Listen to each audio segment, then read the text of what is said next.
Hapon po sa inyong lahat at welcome po sa panibagong episode ng ating YouTube channel. So ngayon, sa araw na ito, ipapakita ko po sa inyo ang iba't ibang klaseng mga posporo mula pa noong unang kapanahunan na na-preserve po at galing po sa iba't ibang bansa.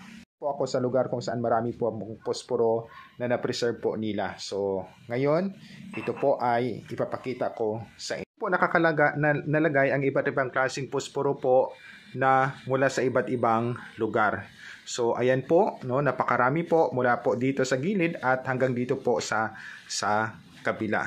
So ayan, no, naka-frame po siya at na-preserve po ng may-ari po nito. At ito siya ay hindi po basta-bastang posporo lang dito sa Pilipinas. Ito po ay mula sa iba't ibang bansa. So, mula po sa iba't ibang bansa ang posporo na ito.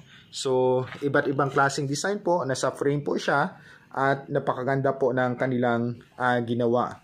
So, ayan po, puro po posporo yan, no? Posporo. So, ang posporo na ito ay wala na po siyang mga laman. So, ito din sa taas, no?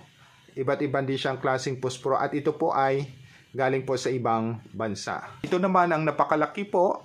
Ito po siyang napakalaki na mga posporo po at napakaganda po ng mga posporo ito. Maganda po ang kanilang design. Sa likod, no, ito po ay ang mga posporo din na na-preserve po nila, nalagay po sa frame at hindi lamang po 'yan. Dito din po sa hanggang dito po sa dulo.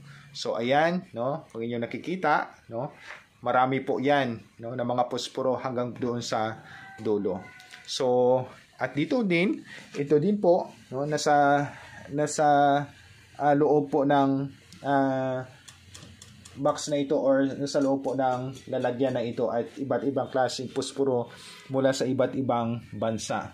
So ito po ay around the world po ang kanilang mga design po tungkol sa posporo na ito.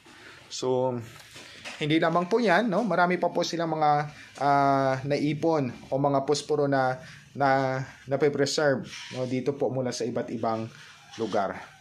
Po at maraming salamat po sa inyong lahat. Nawa ay sana ay nasiyahan kayo at nakita nyo ang iba't ibang klaseng posporo na ito na nakatago po o naka-preserve po. So napakaganda dahil nasilayan natin yung iba't ibang klaseng posporo mo noong unang kapanahunan.